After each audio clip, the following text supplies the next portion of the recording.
할렐루야, 할렐루야. 네, 7월 2일 수요 새벽 예배 주님의 전으로 나오신 모든 성도님들을 예수님 이름으로 환영하고 또 축복합니다. 저희들 삶의 어떤 상황 속에서도 주님이 우리와 함께 하시기에 저희들이 항상 기쁨과 감사함으로 나아갈 수 있는 줄로 믿습니다. 이 시간 우리 주님 안에서 우리가 주님만 따라갈 것을 이 찬송으로 함께 고백하며 나아갑시다.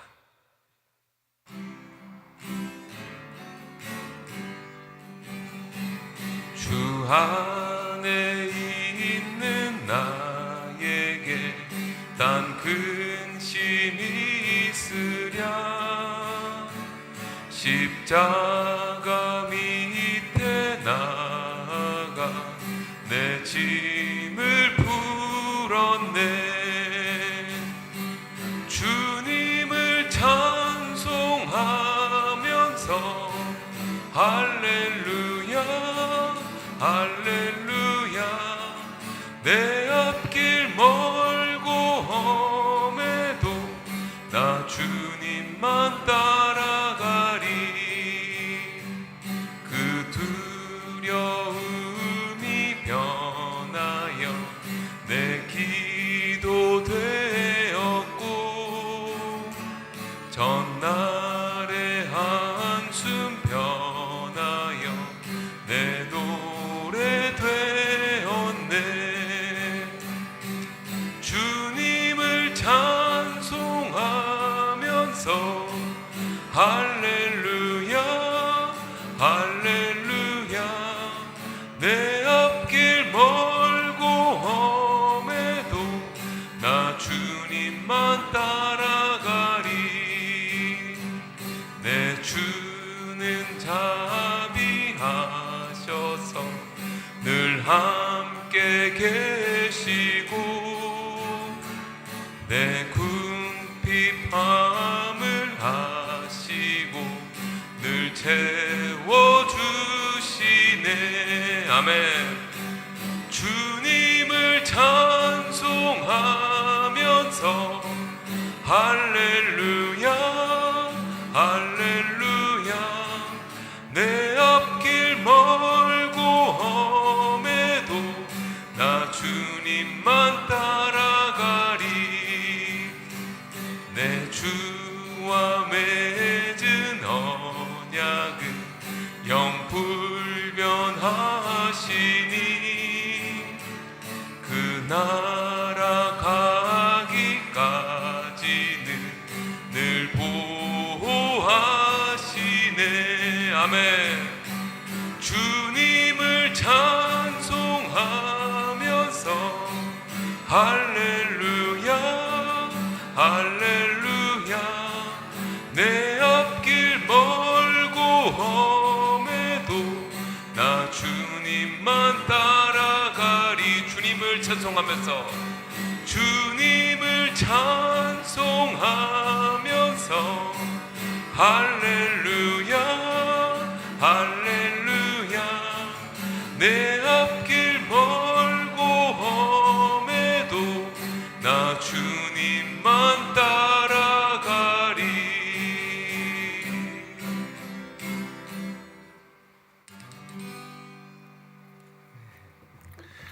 고맙고 자비로우신 아버지 하나님, 오늘도 이른 아침 주님 앞에 나와 찬송으로 나아가기를 원합니다. 사랑하는 교우들, 하루를 출발하기 전에 주님 앞에 예배하는 자가 되게 하시니 감사합니다. 그 예배를 받으시고 오늘의 삶도 거룩한 제사로 드릴 수 있도록 인도하여 주옵소서. 각 가정에 기도하는 제목들 들어 응답해 주시고 늘 하나님께서 기억해 주신다는 그 약속을 믿고 오늘도 살아가기를 원합니다. 동일한 하나님의 은혜가 우리 성도들 가운데 임하게 도와주시고 특별히 환우로 지금 육신의 고통을 받고 있는 자들에게 생명의 연장을 주셔서 늘 하나님의 보호하심과 인도하심을 경험하는 귀한 은혜와 기도의 자리가 되게 하여 주옵소서. 또한 생업 가운데 어려움을 만난 성도들 하나님 아버지 귀하게 보시고 그들의 기도 가운데 길을 여시는 분도 하나님이심을 다시 한번 기억하고 보이지 않는 바닷속의 길을 예비하신 그 하나님을 더 믿고 나아가는 귀한 믿음의 용사들이 되게 하여 주옵소서. 또한 한비장로 교회가 세워진 그 비전 153, 단순히 인간의 비전이 아니라 하나님 주신 비전이라 믿고 하나님을 더 믿고 나아가는 저희 모두가 되고자 하오니, 하나님 그 비전을 하나님 이루어 주시고 시작도 끝도 모든 과정도 하나님이 하시는 것임을 다시 한번 고백하게 하여 주옵소서. 오늘도 주의 말씀을 통해 오늘 하루를 살고자 합니다. 그 말씀에 의지하여, 주님을 의지하여 오늘도 살아갈 수 있는 귀한 하루가 되게 하옵소서. 말씀을 듣겠습니다. 귀한 마음 가운데, 영혼 가운데 들리는 귀가 복되게 하여 주옵소서. 예수님의 이름으로 기도하옵나이다. 아멘. 시편 86편입니다. 1절부터 17절 함께 교독할 때에 하나님의 계시의 말씀을 함께 교독합니다. 여호와여, 나는 가난하고 궁핍하오니 주의 귀를 기울여 내게 응답하소서. 나는 경건하오니 내 영혼을 보존하소서. 내 주 하나님이여, 주를 의지하는 종을 구원하소서. 주여, 내게 은혜를 베푸소서. 내가 종일 주께 부르짖나이다. 주여, 내 영혼이 주를 우러러 보오니 주여, 내 영혼을 기쁘게 하소서. 주는 선하사 사죄하기를 즐거워하시며 주께 부르짖은 자에게 인자함이 후하심이니이다. 여호와여, 나의 기도에 귀를 기울이시고 내가 간구하는 소리를 들으소서. 나의 환난 날에 내가 주께 부르짖으리니 주께서 내게 응답하시리이다. 주여, 신들 중에 주와 같은 자 없사오며 주의 행하심과 같은 일도 없나이다. 주여, 주께서 지으신 모든 민족이 와서 주의 앞에 경배하며 주의 이름의 영광을 돌리리이다. 무릇 주는 위대하사 기이한 일들을 행하시오니 주만이 하나님이시니이다. 여호와여, 주의 도를 내게 가르치소서. 내가 주의 진리에 행하리오니 일심으로 주의 이름을 경외하게 하소서. 주 나의 하나님이여, 내가 전심으로 주를 찬송하고 영원토록 주의 이름의 영광을 돌리오리니 이는 내게 향하신 주의 인자하심이 크사 내 영혼을 깊은 수월에서 건지셨음이니이다. 하나님이여, 교만한 자들이 일어나 나를 치고 포악한 자의 무리가 내 영혼을 찾아 싸우며 자기 앞에 주를 두지 아니하였나이다. 그러나 주여, 주는 긍휼히 여기시며 은혜를 베푸시며 노하기를 더디하시며 인자와 진실이 풍성하신 하나님이시니이니 내게로 돌이키사 내게 은혜를 베푸소서. 주의 종에게 힘을 주시고 주의 여종의 아들을 구원하소서. 다 같이 은총의 표적을 내게 보이소서. 그러면 나를 미워하는 그들이 보고 부끄러워하오리니 여호와여, 주는 나를 돕고 위로하시는 이시니이다. 아멘. 인생이 육을 입고 살다 보면 고난을 받기 마련입니다. 이 땅에 어느 누구도 고난을 당하지 않는 사람은 아무도 없습니다. 육신은 변하고 늘 생성과 소멸의 과정 가운데 항상 썩어지고 없어질, 또 사라질 안개와 같다. 누누이 성경은 말하고 있습니다. 그런데 인간들은 그 고난에 대하여 잊어버리죠. 특별히 돈이 많은 자들이라든지 또 스스로 건강하다고 자부하는 자들이라든지 뭔가 자기 계획대로 잘 진행이 되면 그게 전부인 줄 알고 인생의 어떤 평가를 내릴 때에 온전히 자기 중심으로 평가를 내릴 때가 있어요. 그러다가 나중에 이제 노쇠하여 죽을 즈음 되면 갑자기 사건 사고가 이제 휘말리게 되면 그때서야 인생이 이런 거구나라고 알게 됩니다. 사랑을 한 번도 안 해본 사람은 사랑이 무엇이냐라고 말할 때 대답을 잘 못하죠. 옛날에 우리 사랑이란 뭐 눈물의 씨앗이다, 콧물의 씨앗이다, 뭐 사랑은 연필로 쓰네, 뭐 이렇게 가요의 그 가사들 보면은 가끔 가다가 저게 뭔 내용이냐 그렇게 알 수가 없지만 그냥 낭만 있겠거니 하지만 한번 이제 뭐 젊을 때 좀 이렇게 사귀어보고 헤어지고 이별해보고 그래가지고 소위 말하자면 차여보고 뭐 이러면은 이제 그때서야 버스 안에서 흘러나오는 그 가요 가사가 다 내 얘기구나, 예, 스스로 고백되어지고 또 동의가 되어지는 그런 경험들을 다 해보셨을 거예요.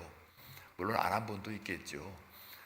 그런데 일반적으로 경험을 해보면은 뭔가가 이렇게 금방 공감이 된단 말이에요. 영적인 세계도 마찬가지인 거예요. 인생의 고난을 맛본 사람, 뭐 맛보지 않아도 저절로 찾아오니까 그냥 그건 내버려 두는 거죠. 그런데 문제는 고난은 누구나가 당해요. 그런데 그 고난을 어떻게 바라보느냐예요. 그게 하나님과의 관계 속에서 바라보느냐, 아니면 그냥 하나의 사건이나 해프닝으로 바라보느냐에 따라서 이게 고난이 주는 그 유익이 굉장히 하늘과 땅이에요. 이거는 생명과 사망의 차이라고도 볼 수 있어요. 그래서 하나님을 아는 자들은 고난을 당할 때에 그 고난을 고난으로 해석하는 게 아니고 하나님과 나와의 관계에서 해석을 한단 말이에요. 그게 영적으로 살아있는 거거든요. 오늘 이 다윗이 그렇게 해석을 하고 있어요. 고난에 대하여.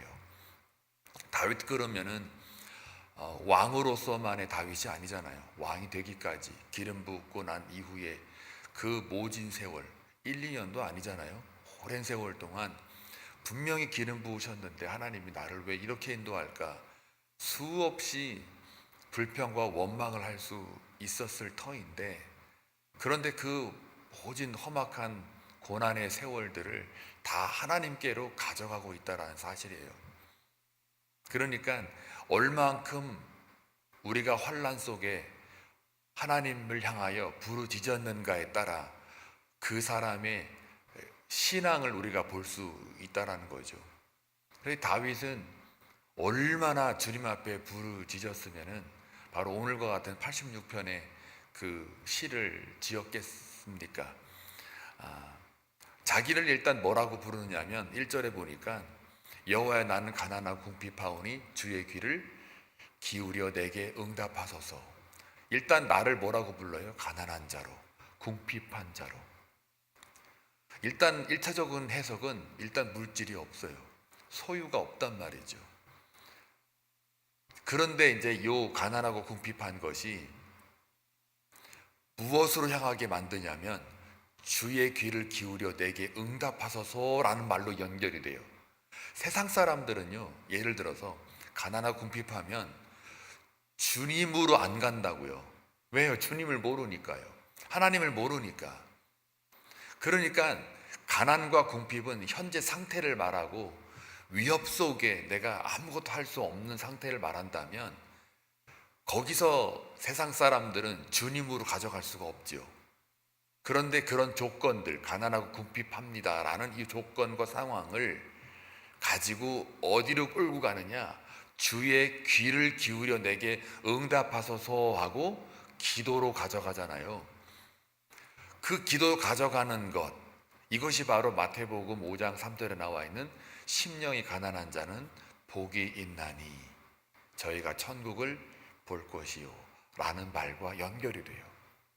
그러니까 물질뿐만 아니라 내가 의지할 곳 없는 내 영이 의지할 곳 없어서 그저 주만 바라볼 수밖에 없습니다.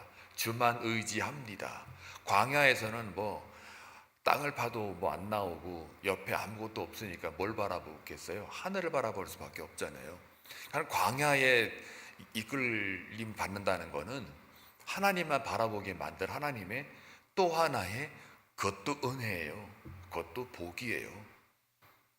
그러니까 하나님이 뭘 하라고 이렇게 명령을 하시면 명령하는 것 자체도 우리한테는 은혜예요. 그걸 우리가 못 깨달을 뿐이죠.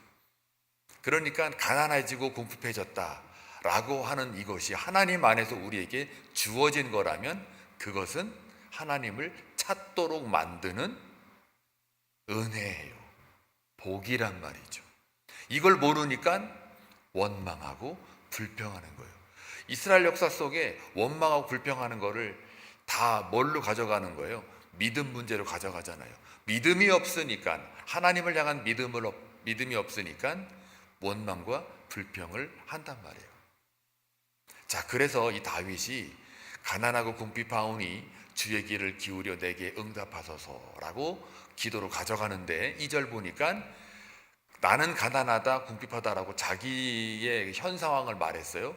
그런데 동시에 나는 경건하오니 내 영혼을 보존하소서. 내 주 하나님이여 주를 의지하는 종을 구원하소서. 그러니까 나는 경건한 자.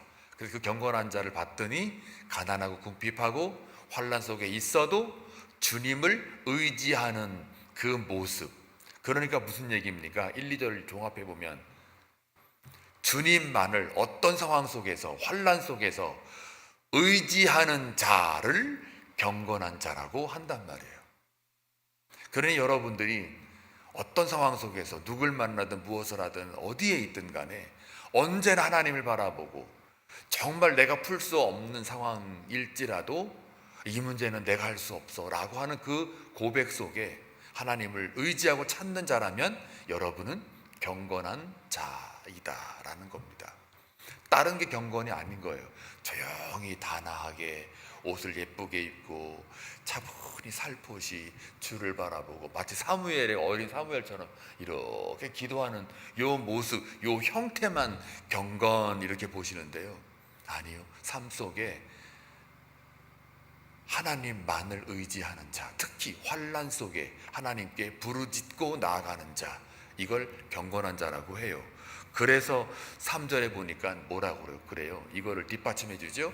주여 내게 은혜를 베푸소서. 내가 언제? 종일, 잠시도 아니고 종일 주께 부르짖나이다. 여러분, 종일 부르짖는 거 그거 쉽지 않아요. 진짜 밥도 안 먹고 저거 종일 주께 부르짖어 봐요. 그게 보통 일인가? 근데 이스라엘 역사 속에 막 미스바 광야에 모여가지고 그냥 밤낮으로 부르짖고 금식하며 기도하며 나아가잖아요. 그러니 하나님이 그걸 보고 기뻐하지 않겠냐고요. 그래서 주여 내 영혼이 주를 우러러 보오니 주여 내 영혼을 기쁘게 하소서. 여기서 주여 내 영혼 할 때 주여 내가 주를 우러러 보오니 주여 내가 나를 기쁘게 해소서. 나라는 말을 집어넣지 않고 저 영혼을 집어넣는 이유가 있어요. 근데 저 영혼이란 말이 영어에 보통 뭐 spirit, soul 이런 단어로 이렇게 바꿔치기 하는데 원래 원어 저게 목구멍이라는 뜻이에요. 영혼이. 그러니까 주여 자 보세요. 이게 이렇게 해석하면 좀 의아하죠. 주여 내 목구멍이 주를 우러러 본대요. 주여 내 목구멍이. 그 다음에 여기 중요한 거 기쁘게 하소서라는 저 말이 나를 들어주소서라는 말이에요. 그러니까 내 목구멍을 들어주소서. 그러니까 이걸 다른 말로 이게 이스라엘의 문학적 표현인데요. 이거를 언제 표현하느냐? 내 삶의 진정한 소망은 하나님께 있습니다 라는 말을 할 때 저 단어를 쓴대요. 그러니까 주여 내 영혼이 주를 우러러 보오니 주여 내 영혼을 기쁘게 하소서라는 말이 내 삶의 소망은 하나님께만 있으니 하나님만 찾습니다 라는 말이에요. 자, 그래서 5절에도 보면은 주는 선하사 사죄하기를 즐거워하시며 주께 부르짖는 자에게 인자함이 후하십니다. 우리가 부르짖을 수 있는 근거 중에 하나가 바로 저거예요. 내가 죄를 지었을 때, 특히 모르고 지었을 때 그러한 모든 죄를 하나님이 어떻게 해요? 사하시는 것을 즐거워하시는 그 하나님. 죄가 하나님과 어울리지 않잖아요. 거룩과 죄가 못 만나죠. 그런데 그 죄에 대하여 즐거워하신다 할 때 사죄하는 걸 즐거워하신다. 부르짖는 자에게 인자함이 후하시다. 같은 말이거든요.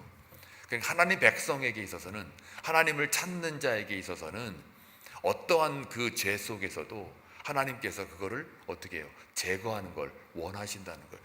저것 때문에 우리가 사실은 하나님께 나아갈 수 있는 거예요. 근데 그게 이제 누구 때문에요? 누가 다리를 놓아서요? 여러분의 실력으로요? 여러분이 이뻐서요? 여러분이 불쌍해서요? 아니요. 하나님의 아들 예수 그리스도, 그 그리스도 안에 있는 자녀들에게 죄를 사하시는 걸 즐거워하신다예요. 아이고 내 새끼 하고 즐거워하신단 말이에요. 부르짖는다? 그러면 그 인자함이 너무 후해요. 넘쳐가지고 그냥 그 하나님의 그 사랑의 날개를 싹 덮어버린단 말이에요. 그래서 여호와여 나의 기도에 귀를 기울이시고 내가 간구하는 소리를 들으십시오. 그러면 7절에 그래서 결국은 이제 이 모든 기도가 어디서부터 언제 나오는 거냐? 나의 환난 날에 전부 다 위협과 공포와 두려움과 어둠과 그런 환난 속에서 지금 처해 있는 다윗의 모습 속에 다윗이 지금 부르짖고 있는 이것을 경건한 자로, 주를 의지하는 자로 지금 소개하고 있잖아요. 내가 나의 환난 날에 내가 주께 부르짖으리니 주께서 내게 응답하시리이다. 여러분, 환난 날에 주께 부르짖을 때 우리의 마음속에 가장 무서운 것 중에 하나가 과연 이게 희망이 있을까? 하나님 응답하실까? 이런 의심이 들거든요. 그런데 여기서 주께서 내게 응답하시리라.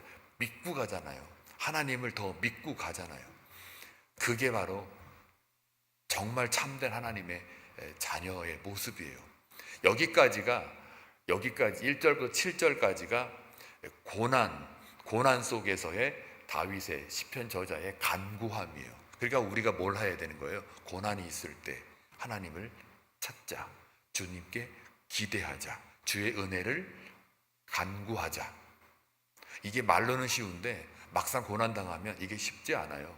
그러니까 이 시편을 통해 오늘 이 시편은 여러분의 기도가 되길 바라요. 일일이 이거 해석하는 것보다 오히려 문자 그대로 이렇게 여러분의 고백으로 삼아버리시면 너무너무 좋은 기도가 돼요. 그리고 이제 8절부터 그 13절까지는 그저 주님 앞에 찬양으로 나와요. 그리고 14절부터 17절까지는 또다시 고난 속에서의 또 하나님께 부르짖는 모습으로 나와요.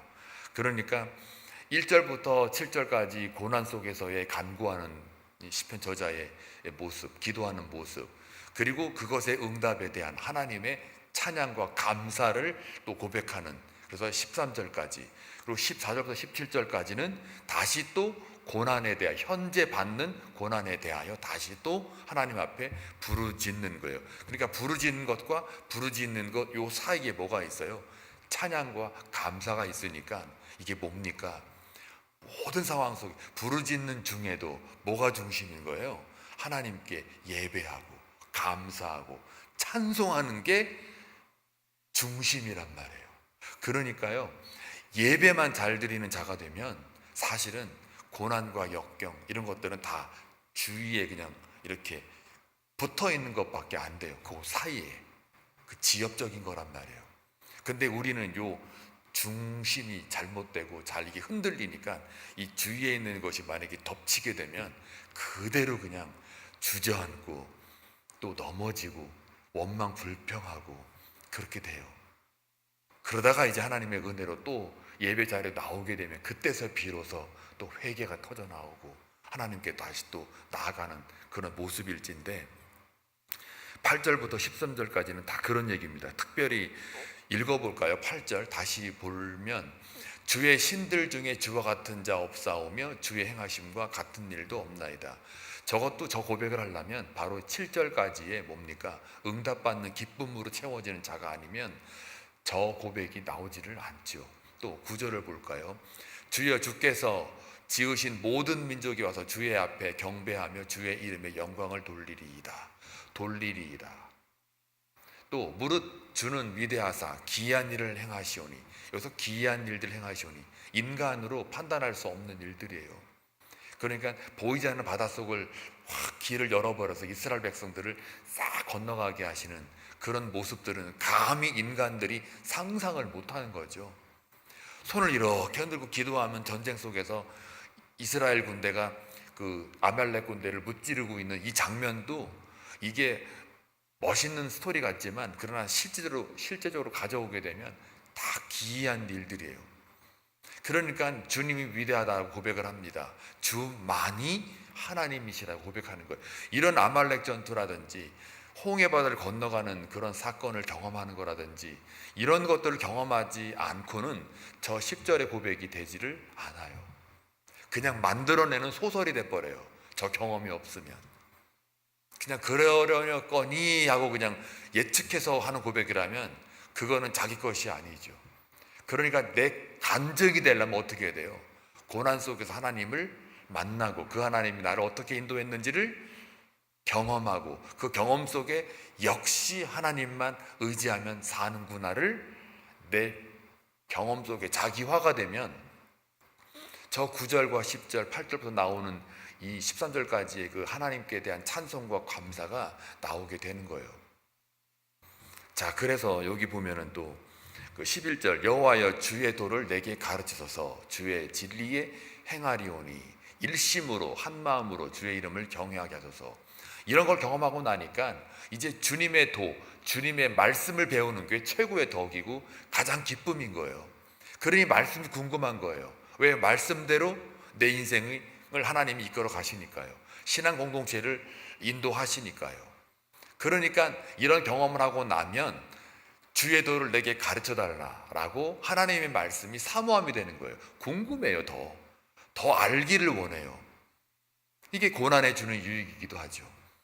그리고 12절에 주 나의 하나님이여 내가 전심으로 주를 찬송하고 영원토록 주의 이름에 영광을 돌리오리니, 영원토록 주의 이름에 영광을 돌린다는 고백이 나와요. 이게 이제 단순한 어떤 멜로디가 붙은 찬송 이런 게 아니에요.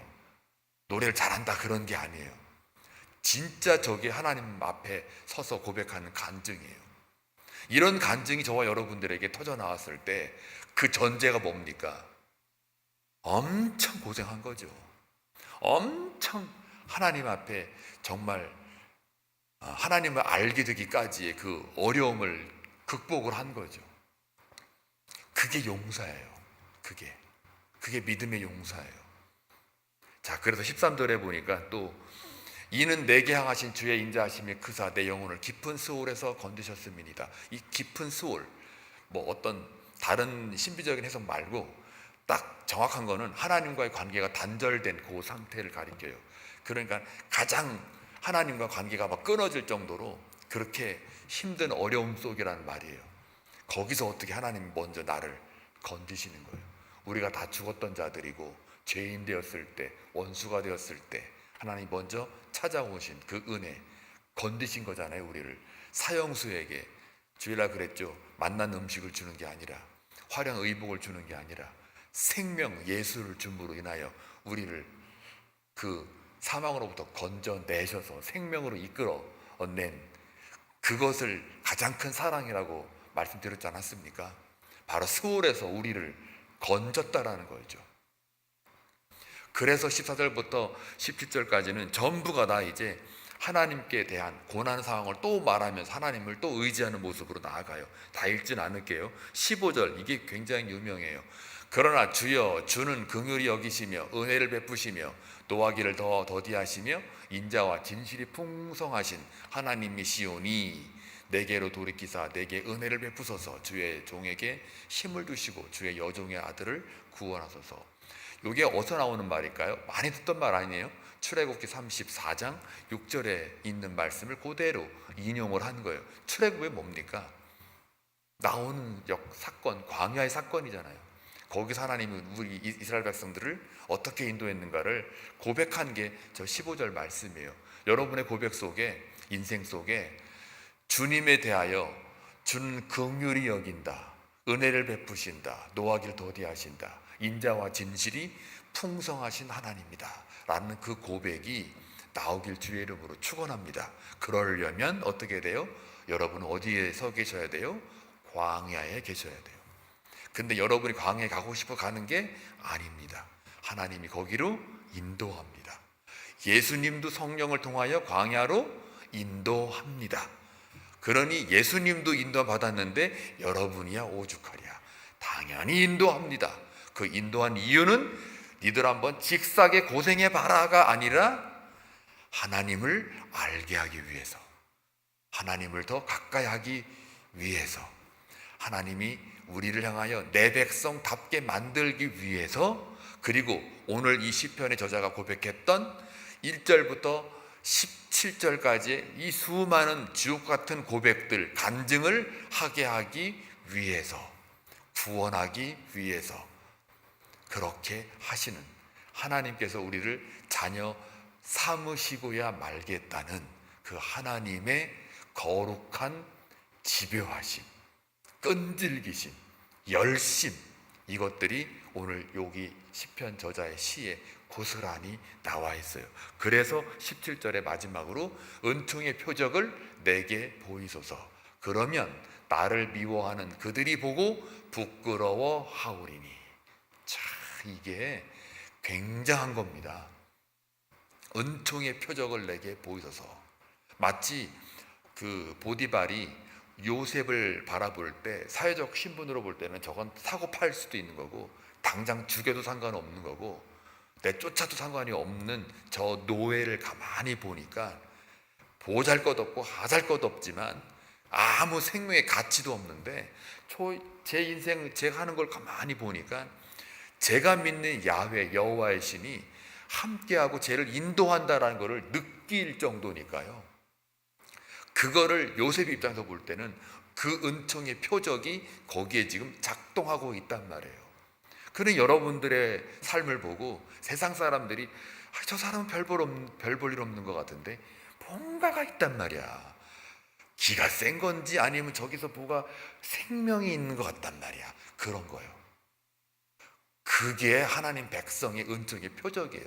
그래서 나를 미워하는 그들이 그걸 보고 그 뒷배가 누군지를 알게 되면 부끄러워한단 말이에요. 그 하나님을 알게 되면 두려워한단 말이에요. 그래서 부끄러워하오리니 그 다음에 여호와여 할 때 요 앞에 뭐가 생각됐어요. 키라는 단어예요. 키, 반드시라는 말이에요.